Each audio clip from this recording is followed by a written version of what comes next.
Hello friends, welcome back to my channel. கிராமத்தில் இருக்கிற அம்மா வீட்டோட தோட்டத்தை தான் இன்றைக்கி நம்ம சுற்றி பார்க்க போகிறோம். சுற்றி மரங்களும் செடிகளும் இருக்கும், நடுவில் வீடு இருக்கும். பார்க்கவே காட்டுக்குள்ளே வீடு இருக்கிற மாதிரி அவ்வளோ அழகாகவும் பசுமையாகவும் இருக்குங்க. இங்கே இருக்கிற பேர்ட்ஸோட சத்தத்தை கேட்டு தான் நம்ம காலையிலேயே கண் விழிப்போம். அந்த அளவுக்கு பேர்ட்ஸ் வந்து சத்தம் போட்டுகிட்டே இருக்கும்.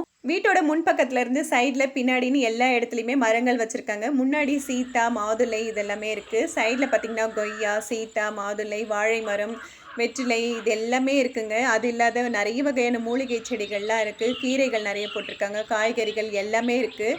முன்பக்கமும் சைட்லேயும் என்னென்ன செடிகள் மரங்கள்லாம் இருக்குது அப்படின்னு சொல்லிட்டு பார்ட் 1 வீடியோவில் டீட்டெயிலாக போஸ்ட் பண்ணியிருக்கேன். பின்பக்கமாக என்னென்ன மரங்கள் இருக்குது, என்ன தோட்டம் வச்சுருக்காங்க அப்படின்னு சொல்லிட்டு இந்த வீடியோவில் பார்க்கலாம்.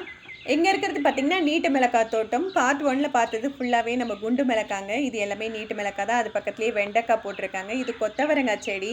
கீழே இலையெல்லாம் எதுவுமே இல்லை. இது 6 அடி உயரத்துக்கு அப்படியே வளர்ந்துருக்கு. கொம்பு வச்சு கட்டியிருக்காங்க.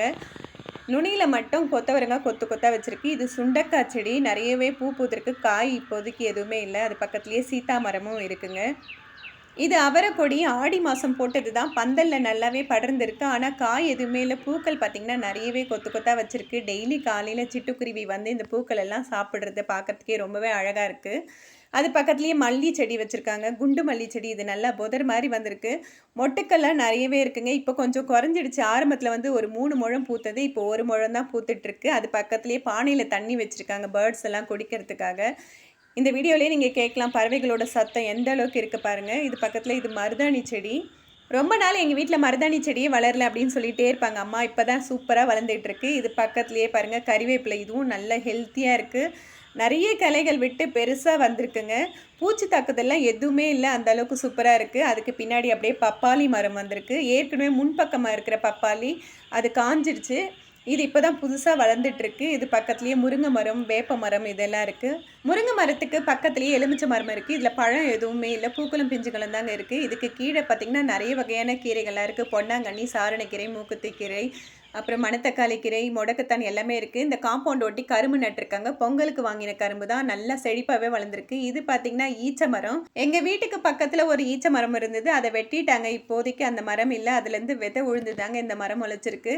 அப்படியே அதை ஒட்டி வந்தீங்கன்னா மாமரம் வச்சுருக்காங்க. வரிசையாக ஒரு 3 வகையான மாமரம் இருக்குது. அதில் எதுவுமே காயே. இந்த மரங்கள்லாம் வச்சு 3-4 வருஷம் ஆயிடுச்சு. இந்த வருஷம் பூ வைக்கிற மாதிரி இருந்தது. ஆனால் பூக்கள்லாம் உதிர ஆரம்பித்து இப்போதைக்கு எந்த ஒரு காயுமே இல்லாமல் இருக்குங்க. இதுக்குள்ளே போனோம்னா அப்படியே ஒரு அடர்ந்த காடு மாதிரி இருக்குது. இருட்டாக இருக்குங்க. அந்த அளவுக்கு பெரிய பெரிய மரங்கள் செடிகள்லாம் இதுக்குள்ளே இருக்குது. அப்படியே ஒரு காட்டுக்குள்ளே போகிற மாதிரி தாங்க ஃபீல் ஆகுது. லெஃப்ட் சைடில் பார்த்திங்கன்னா அரநெல்லிக்காய் மரம் 2 இருக்குது. 2த்துலேயுமே நிறைய காயெல்லாம் வச்சுருக்குங்க. கொத்து கொத்தாக இருக்குது காயெல்லாம். ஆனால் ரொம்ப குட்டியாக இருக்கிறதுனால இப்போதைக்கு நாங்கள் பறிக்கலை. இன்னும் 1 வாரம் இருந்தாலே போதும். நல்லா முத்தி பெருசாகிடும். டேஸ்ட்டு ரொம்பவே சூப்பராக இருக்கும். ரொம்ப புளிக்காதுங்க இந்த காய். அந்தளவுக்கு டேஸ்ட்டாக இருக்கும். இது ஒரு குட்டி செடியாக கல்யாணத்தில் தான் கொடுத்துருந்தாங்க. அதை வாங்கின்னு போய் நட்டது. இந்த அளவுக்கு வளர்ந்து இன்றைக்கி காய்கள்லாம் நிறையவே கொடுத்துருக்கு. போன வருஷமே ஒரு 5-6 கிலோவுக்கு ஒன்றாவே காய்ச்சுது. அதில் அம்மா எல்லாருக்கும் ஊறுகாய் போட்டு கொடுத்துருந்தாங்க. இப்போவும் அந்த அளவுக்கு வருங்க. காயெல்லாம் ரொம்ப குட்டி குட்டியாக இருக்கிறதுனால வீடியோவில் சரியாக தெரியல. அதுவும் இதுக்குள்ளே போன உடனே இருட்டாயிடுச்சு. அந்த அளவுக்கு வெளிச்சமும் சரியாக தெரியலைங்க. இது பக்கத்துலேயே பார்த்திங்கன்னா நிறைய கனகாம்பரம் தோட்டம் வச்சுருக்காங்க. மஞ்சள் கனகாம்பரம், சிவப்பு 2மே இருக்குங்க. இந்த காம்பவுண்டு ஒட்டியும் நிறைய கனகாம்பரம்லாம் வச்சுருக்காங்க. மாமரத்துக்கு நடுவில் போயிட்டு ரைட் சைடில் திரும்பினா ஒரு பெரிய நுணா மரம் இருக்குங்க. அவ்வளோ மருத்துவ குணங்கள் உள்ள ஒரு மரம். இதனுடைய பூக்கள் பார்த்திங்கன்னா நல்லா சம்பங்கி பூ வாசனை வரும். சின்ன வயசில் விளையாடும் போது நாங்கள் அதை தலையில் வச்சு விளையாடுவோம். இதனுடைய பழங்கள்லாம் ஒரு மாதிரி இனிப்பாக புளிப்பாக டேஸ்ட்டாக இருக்குங்க. காய்கள் வச்சு பல்பொடி செய்யலாம். அந்த அளவுக்கு மருத்துவ குணம் உள்ளது. இது கிச்சிலி மரம் நல்லா பெருசாகவே இருக்குது. போன முறை இதில் ஒரு 500 காய் காய்ச்சுது. அந்த அளவுக்கு பெரிய மரங்க. காய் நல்லா புளிப்பாக இருக்கும். ஊறுகாய்க்கும் நல்லா சூப்பராகவே இருக்குங்க. இது பக்கத்துலேயே அடுக்கு செம்பருத்தி, ஒத்த செம்பருத்தி 2மே ரெட் கலரில் இருக்குது. அது பக்கத்துலேயே 2 தேக்கு மரமும் இருக்குங்க. அம்மா வீட்டு தோட்டத்தில் இவ்வளோ செடிகள் மரங்கள்லாம் இருக்குங்க. நீங்கள் மாடி தோட்டம் வச்சுருக்கீங்களா இல்லை தரை தோட்டம் வச்சுருக்கீங்களான்னு கமெண்ட் பண்ணுங்கள். வீடியோ பிடிச்சிருந்தா லைக் பண்ணுங்கள். சேனலை சப்ஸ்கிரைப் பண்ணாமல் பார்த்துட்டு இருந்தீங்கன்னா சப்ஸ்கிரைப் பண்ணிக்கோங்க. தேங்க்ஸ் ஃபார் வாட்சிங்.